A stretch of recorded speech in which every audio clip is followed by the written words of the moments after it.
Oh my god, happy new year.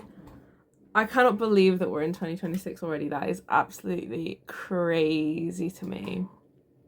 So, I managed to read 26 books this year, not including two DNFs, because I don't like including those in my reading goals or whatever. Which I'm pretty happy with. My goal every year is 24. So I beat my goal by 2 plus the 2 DNFs. So I feel pretty successful this year. I also read some really good books. I feel like I read quite a lot of mid books, but then the ones that were good were really good. So, who can complain? Some little questions here just to kind of wrap up the year. I mean, the year's over now. It's currently the 1st that I'm filming this, so truly happy new year. Let's talk about some books. Very first question is, what was your favourite book of the year? And it will be no surprise to anybody that it was Lord of the Rings. The trilogy, particularly the last 2 books. The first book was great, but a good half of it is just the hobbits getting to Rivendell. So I wasn't expecting that to be the case because I'd only ever seen the movies. So I did definitely prefer the second 2, but as a whole, the trilogy, gorgeous. Beautiful books. I cried so many times, an actual insane amount. I remember texting my mum as I was reading the notes at the end of the 3rd one, literally bawling my eyes out. I think that series is going to be held really close to my heart for the rest of my life. I'm scared to rewatch the movies because I might just start crying again. The next question is my biggest disappointment of the year, which was unfortunately Project Hail Mary. Oh, I'm so upset about this one, and I do think at some point I might try and give this a finish because I actually didn't finish Project Hail Mary. I just feel like I was getting kind of annoyed with the flashbacks. We were well into the second half of the book, and we're still getting exposition flashbacks. I think that's the right word. We're still getting set up flashbacks explaining who the other astronauts were. So the plot of this book is literally in the first few pages is that this guy wakes up on a space shuttle and he's completely alone. He's being fed by a robot, and there's 2 other people, but they're dead. And he has no memory of how he got there. He doesn't even remember his own name. It's set up very early on that the other 2 people are dead. And we're getting, who these people were, halfway through the book. And I'm sorry, I don't care. I'm not gonna spoil them. I mean, the film trailer spoils it, which is really annoying to me. But I'm not gonna spoil the big plot twist of the book. But I was way more interested in the actual plot that was happening than I was in the setup. So every time we flicked back, I was like, oh god, this again. I do think part of it was that I was reading a library ebook, and there was no distinction in the formatting between scenes. So I'd be reading a scene and then it would just cut, but on the next line. No paragraph break. No, I don't know what they're called. There's a word for them, but the symbols that symbolize a paragraph change or a scene change, nothing. It was just as though it was just a new line of speech, but complete scene shift, which was really jarring to read. So I do think if I ever find this book, a physical copy of it, I might give it another go. Or at least pick up where I left off, because I was enjoying the main plot of it. The guy was a little bit annoying. If I have to hear about imperial measurements being different in the rest, because he's an American. So if I have to hear about how Americans use different measurements to everybody else one more time, I think I was gonna go insane. And it does feel very sort of America-centric.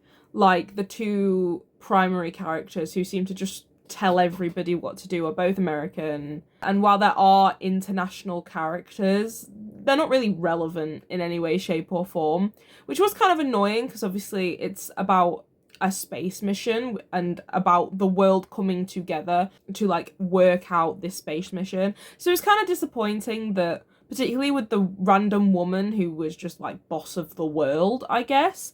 I don't know if I'm just not smart enough to realize what role her character played, but she just seemed like she was in control of every government ever, which felt really unrealistic to me. I don't know, a lot of people love this book, and I did read the synopsis for the rest of the plot, which sounded really good, and I was really, really enjoying well, if you know, you know. I can't say it without spoiling the main twist. I was really enjoying that aspect of it. I thought it was really interesting. I think that the speculation of it and how that would go down was really, really fascinating, and the plot synopsis that I read made it sound even better. I was just really struggling to put up with everything else. So that was my biggest disappointment of the year, which is a shame, but at least it wasn't, I mean, I did have a book. My other DNF was a complete, like, I hate this book, I'm never going to touch it again. So at least the book that I considered the biggest disappointment is one that I might return to in the future. The biggest surprise for me was Atonement by Ian McEwan. I was gifted this book by an English teacher in like 2019. I was leaving secondary school, and at the time I was going to be pursuing English literature as like a degree. And she gifted me this book. She said that I'd really enjoy it and that I had to read it if I wanted to pursue English literature. I then didn't read it ever. I almost got rid of this book like 3 times since then. The story handles a pretty heavy topic. It's about a girl called Bryony, and she falsely accuses her household's like groundskeeper. I think he's like a gardener. She falsely accuses him of raping her cousin because of an interaction she saw between him and her older sister. The first half of the book is that happening, and the second half is about her becoming a nurse in order to attempt to atone for this terrible act that she has done. It also follows the gardener. I don't remember his name, which is so awful because he was a really enjoyable, like, he was a great character. He ends up being enlisted to go to World War II, I think. He's enlisted from prison to go to war. He's still very much in love with her older sister, and her older sister's still very much in love with him, but they are separated by tragedy. And they are separated by this deplorable act that Bryony commits as a child. I cried watching the film for this book because I read the book and then watched the film. The book didn't quite make me cry, but I think like the impression the book left on me made me bawl at the end of the movie, especially because the movie takes it like a step further. Crazy. Great movie. I don't prefer it to the book. I'd say I like them equally because obviously the book includes so much more, and Ian McEwan's writing is very nice, but the ending of the film just takes it that step further. So I'd say I like them both equally.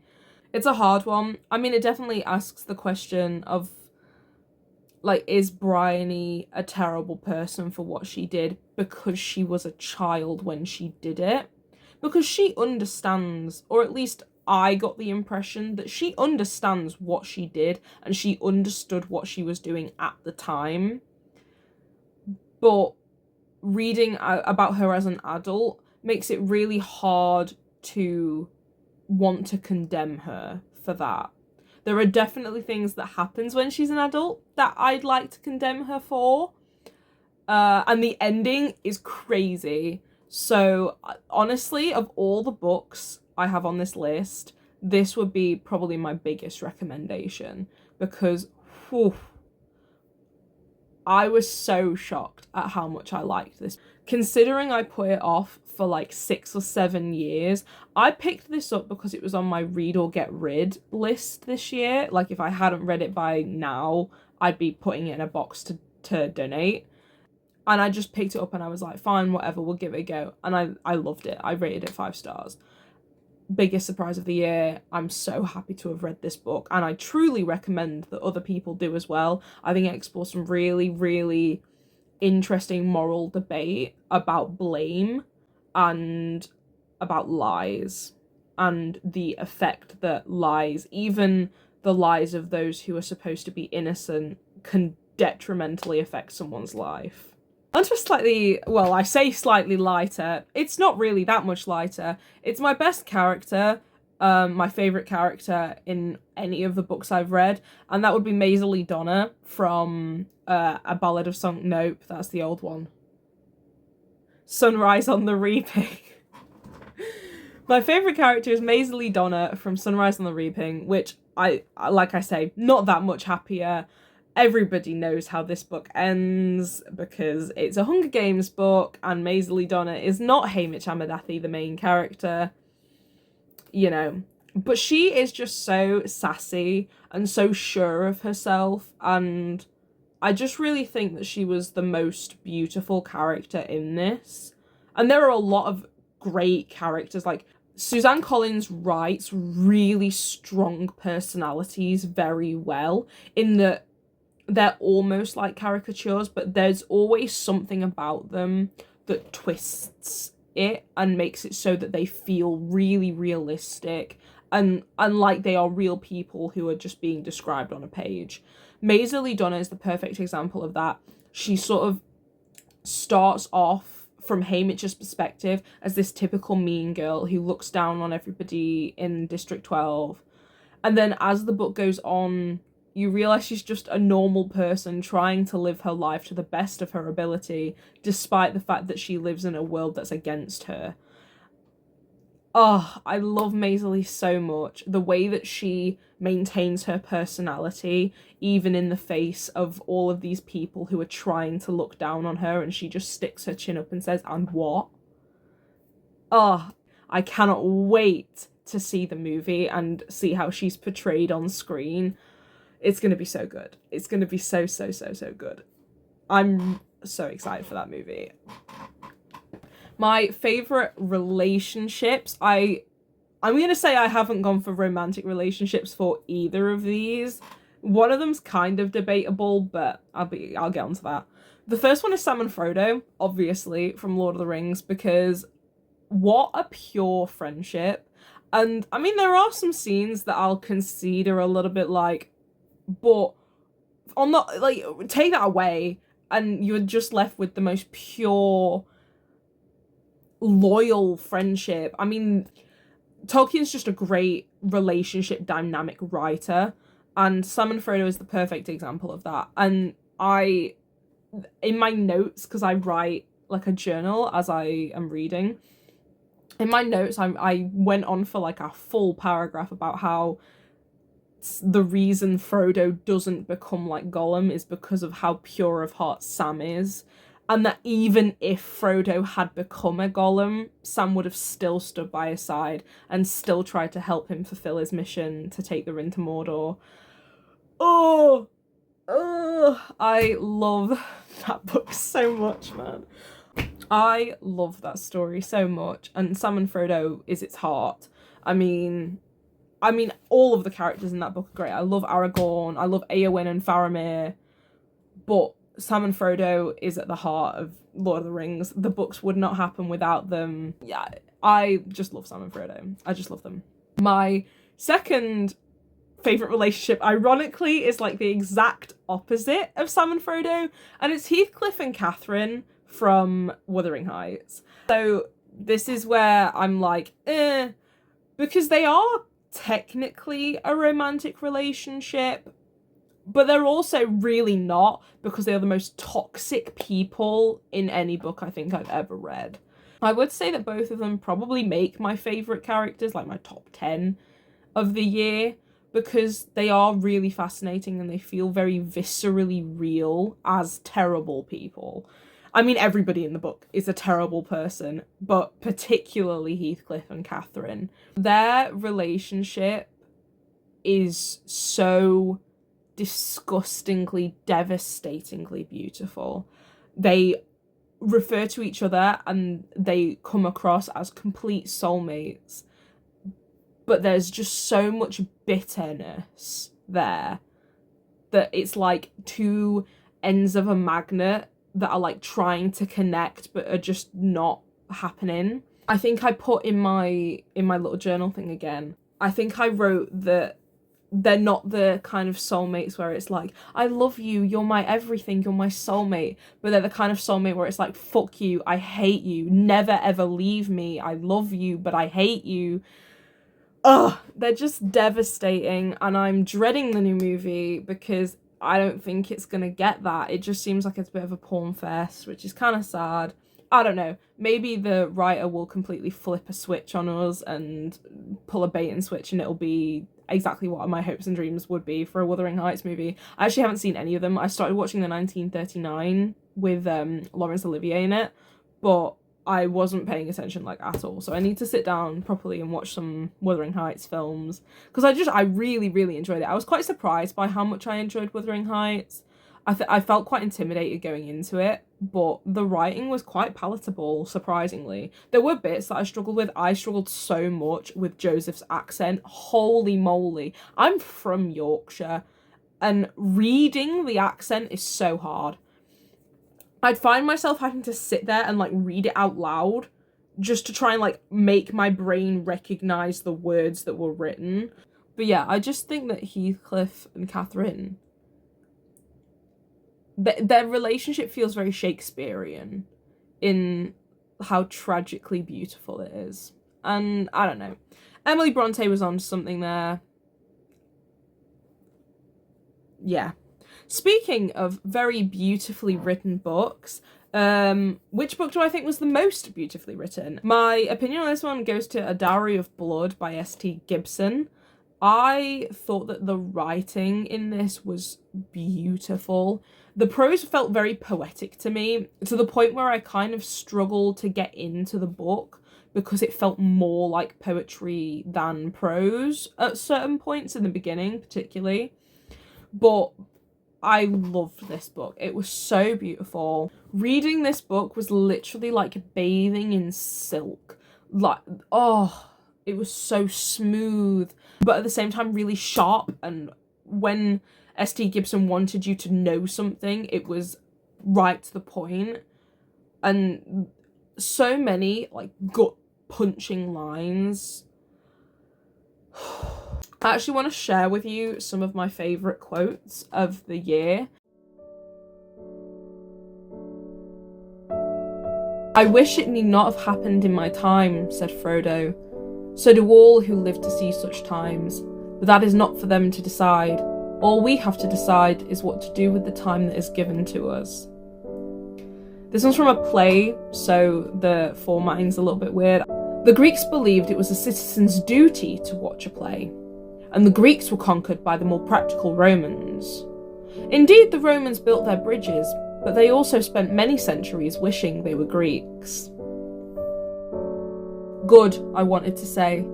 I wanted to spit the word out onto the ground at your feet and watch the shock cross your face. I wanted to cause you a lifetime of inconvenience, dig my heels in the next time you tried to move us, kick and scream when you tried to enforce your curfews. I wanted to fill the cathedral with accusations of every unkind and controlling thing you had ever done to me or Magdalena, and make you answer for them. But instead, all I could say was, I'm sorry. May you not rest as long as I am living. You said I killed you. Haunt me then. Be with me always. Take any form, drive me mad. Only do not leave me in this abyss where I cannot find you. I cannot live without my life. I cannot live without my soul. So I'm pretty sure every author I read this year was new to me, other than Suzanne Collins. I think so. I reread a couple of books this year, but I don't know if that counts because both of those are ones where I've only read the one book.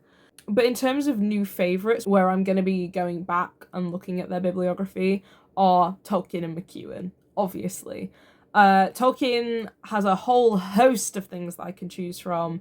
McEwan, I recently found Sweet Tooth in a charity shop. I think this is something to do with MI5 or like just like spy stuff, which I'm all over that shit. I love a spy book. I kind of want to read James Bond at some point. That's irrelevant. But yeah, so I picked up one of his books at a charity shop recently.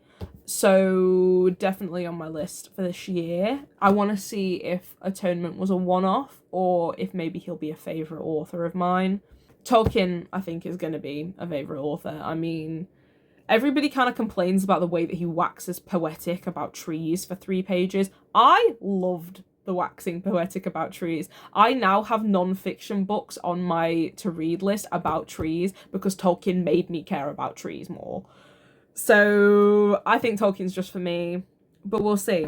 Speaking of books that I want to read next year, my most anticipated reads for 2026. I actually recently made a video about all of the new releases I'm looking forward to in 2026, but I also have some specific books that I would really like to get to this year.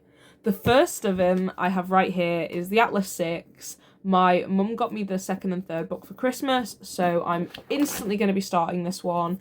I think I'm going to actually start it when I go to bed later. It's about 6 magicians who have to compete for the 5 places available at the elite Alexandrian society, whatever that may be. But only 5 of them are able to do it. I actually think one of them might die.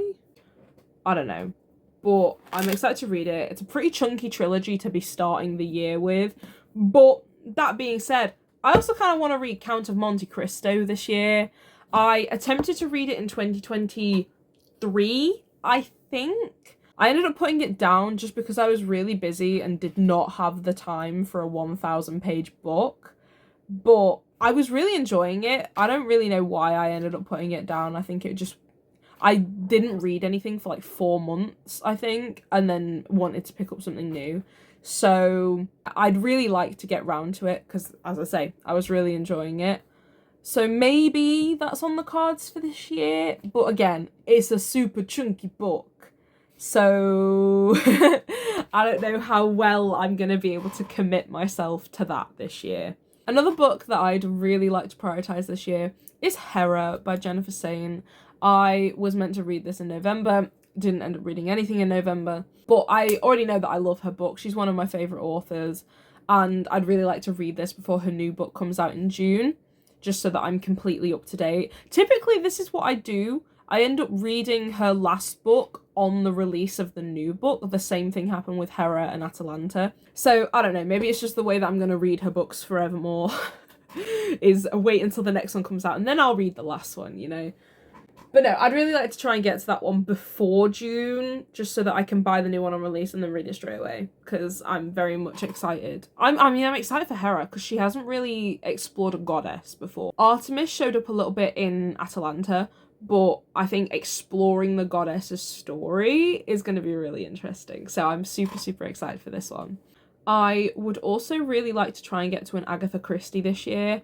I read 3 of them in 2024, didn't read any in 2025, so it'd be really nice to return to the world of Mrs. Marple with A Murder is Announced, which is the next book I have to read. That one's pretty cookie cutter. I love a murder mystery. I really, really love the first 3.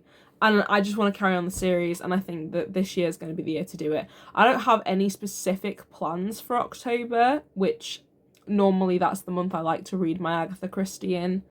So we'll see. I do have a couple of horror-esque books that I'd like to get to in October, or just in the year generally. But I think Agatha Christie is definitely my priority this year, because she has a very long backlist, and I would eventually like to get to Poirot, because I'm reading them ridiculously. I want to read the entirety of Mrs. Marple, and then the entirety of Poirot, just because I found Miss Marple first.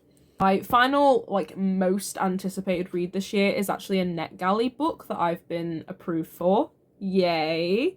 And that is Come Sing for the Harrowing by Don Coxon. I mentioned this in my anticipated releases of 2026, and as I say, I got accepted for the NetGalley, so I will be reading this. It's a series of short horror stories, and I'm just really excited for it. I just want more horror in my life. It's a genre that I haven't really dipped my toes much into. I read a couple, I think, this year, but I just want more of it in my life. I really think that it's going to become a favourite genre of mine if I manage to find the right books.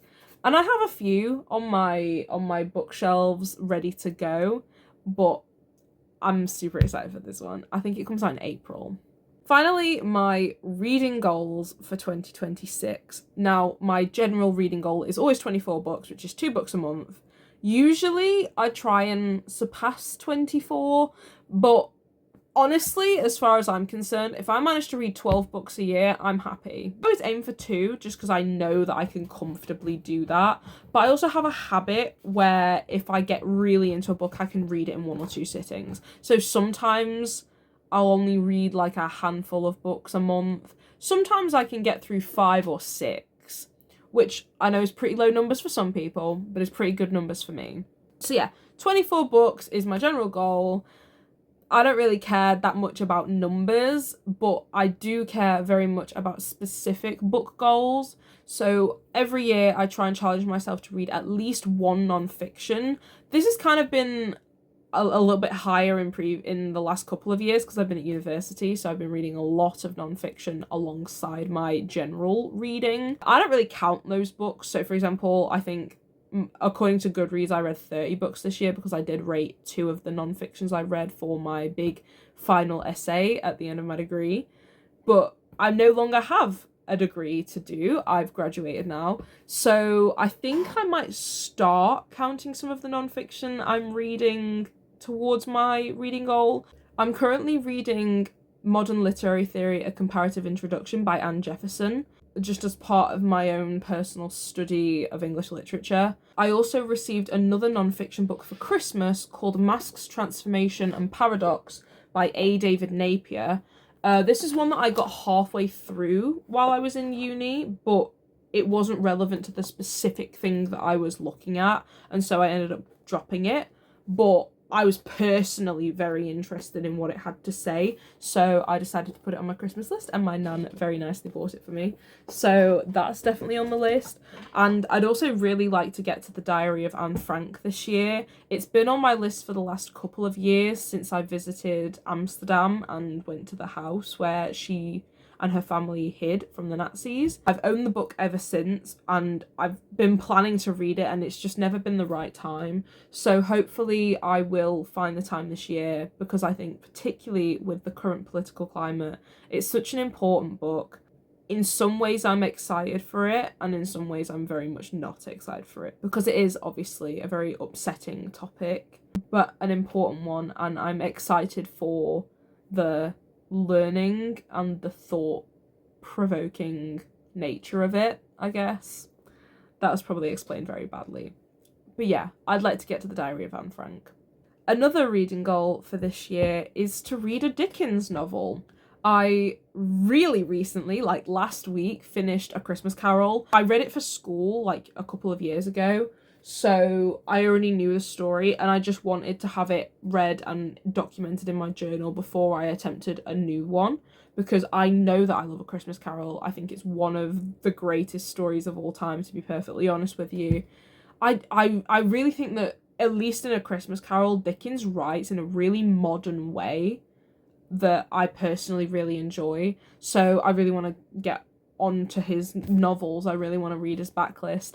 I'm not sure yet whether I want to start with the Pickwick Papers, which is his first novel, or Oliver Twist, which obviously is his most well-known novel, arguably. I know that Oliver Twist obviously has movies and musicals and things, and I do find enjoyment in watching adaptations after reading the book. And I feel like I'm going to put off watching anything Oliver Twist until I've read the book. So I am kind of invested in reading Oliver Twist, but I also really enjoy reading things in publication order. So maybe the Pickwick Papers are going to come first. Those are my main 3 goals, is the 24 books, 1 non-fiction book, regardless of what it may be, and 1 Dickens novel. They're actually 3 things that are on my main resolutions for the year. Yeah, that's all of my thoughts, basically, from my sort of collection of books. I feel like I haven't really talked about many books, but like I said, unfortunately, quite a lot of the books I read this year were very middle ground. But quite a few of them were also very, very good. I really loved Lord of the Rings. I really loved Atonement. I really loved Wuthering Heights. I really loved Wise Children by Angela Carter. I feel like it was really early in the year that I read Wise Children, and it was also a reread because I studied it in school. So I feel like I'm like not as excited about that one. But I also really, really enjoyed it. I enjoyed it the first time. I enjoyed it the second time. So, and I think I'd probably consider it like one of my favourite books. But I feel like it's sort of got brushed under the rug with just the rest of the books I read in the year, particularly Lord of the Rings. So, but yeah, some really great books this year, but a lot of mid ones too.